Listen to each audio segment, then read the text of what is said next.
دشمن ہیں کون یہ تو سبھی جانتے ہیں. مفتی باہنی جو تھے وہ کون تھے, کس نے ان کو ٹرین کیا؟ میرا نام رخشندہ پروین ہے اور میں ایک پاکستانی ہوں. میرا تعلق ایک ایسی فیملی سے ہے جو ایک ہی زندگی میں 3 ہجرتوں کا سامنا کر چکی ہے. 1947 میں آپ کو پتہ ہے کہ بہت سارے ایسے جو متحدہ ہندوستان کے علاقے تھے جہاں پہ مسلمان مائنورٹی میں تھے, لیکن انہوں نے قائد اعظم کے پاکستان کے لیے ووٹ دیا تھا, تو ان کو پھر ہجرت کرنی پڑی. اب جس طرح مشرقی پاکستان میں جہاں پر ایک تاریخی خون ریزی ہوئی 1947 میں, تو وہاں پہ جو مسلمان تھے ان کو اپنا سب کچھ چھوڑ چھاڑ کر ادھر جس کو پنجاب کہتے ہیں, مغربی پنجاب, وہاں آنا پڑا.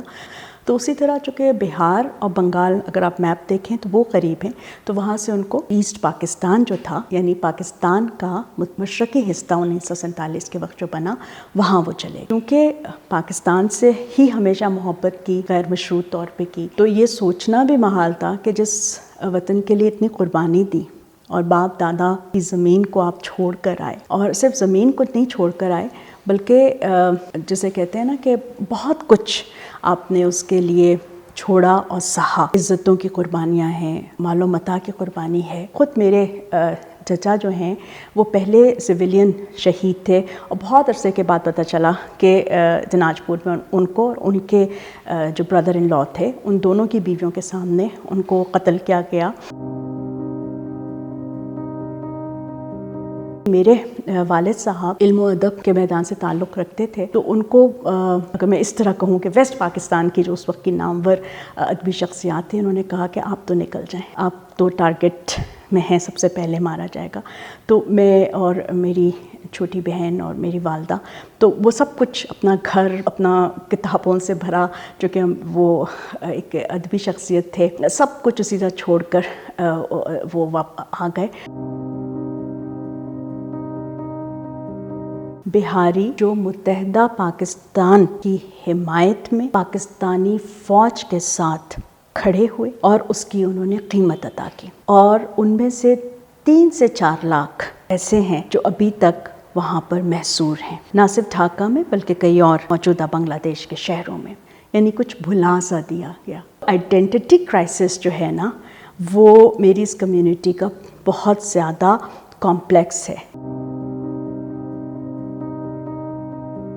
یہ تعداد سینکڑوں میں جاتی ہے, لیکن اگر میں کمیونٹی کی بات کروں تو وہ ان کی نسل کشی ہوئی, عورتوں کی بے حرمتی ہوئی. وہ بچے جن کو ان کے والدین کے ساتھ ہی مار دیا گیا وہ خوش نصیب تھے, جو کہ باقیوں نے ان کو تڑپتا ہوا اور جو ہے بے بسی سے اور بہت ہی گھنونے طریقے سے ان کو مرتے ہوئے دیکھا. ہمیں اپنا ورژن بھی دینا چاہیے. یہ دیکھیں جن لوگوں نے پاکستان سے محبت کی, شہداء فوج میں بھی تھے, شہداء سویلین سائٹ میں بھی تھے, لیکن آج جب کہ سوشل میڈیا کے ذریعے ایسا سمجھا جاتا ہے کہ کوئی بات نہ چھپی رہ سکتی ہے اور ہر چیز ہی چھپ جاتی ہے. کتنی عجیب بات ہے کہ جو لوگ پاکستان کی محبت کی بات کرتے ہیں, پاکستانی فوج سے محبت کا اظہار کرتے ہیں, اس کے لیے قربانی دینے کی بات کرتے ہیں, ان کے نیریٹو کو یا تو جگہ نہیں ملتی, یا اگر کچھ تھوڑی سی جگہ مل جائے تو وہ پاپولر نہیں ہوتا. انڈیا کے ساتھ جھڑپیں اور جو ہوتی رہیں, تو کئی اوکیزنس پہ ان کی بہادری کی تعریف انڈین جنرلز نے کی, وہاں کے سیکیورٹی اینالسٹ نے کی. تو یہ تو کوئی ڈسپیوٹڈ بات ہے ہی نہیں نا کہ ہمیں لڑنا نہیں آتا. اصل چیز یہ کہ ہمارے ساتھ کھپلا کون کرواتا ہے, اور ہم اپنے کیس کو صحیح طریقے سے دنیا کے سامنے کیوں نہیں لا سکتے. اس میں کون سی پالیٹکس جو ہے نا وہ انوالو ہو جاتی ہے. پاکستان کی تاریخ کی ایک بدنصیبی ہے کہ دسمبر جو ہے بہت زیادہ دل خراش ہوتا ہے. 16 دسمبر 1971 ہو, جہاں پہ لاکھوں مردوں, عورتوں اور بچوں کی زندگی جو ہے وہ تہس نہس ہو گئی کیونکہ وہ پاکستان کے لیے کھڑے ہوئے تھے. اور 16 دسمبر 2014 ہو, جہاں پہ 144 شہادتیں ہیں, جس میں سے 132 وہ بچے ہیں جو آرمی پبلک اسکول پشاور میں پڑھنے گئے تھے.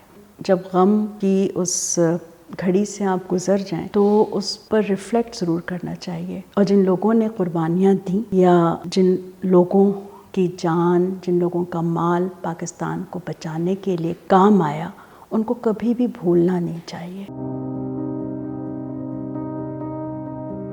نوجوان خود امید ہیں، پاکستان سے محبت کریں، اور محبت جو ہے وہ غیر مشروط ہونی چاہیے، جو کہ پاکستان سے محبت کوئی بزنس نہیں ہے، اور اس کے لیے پھر قربانی کے لیے بھی تیار رہیں۔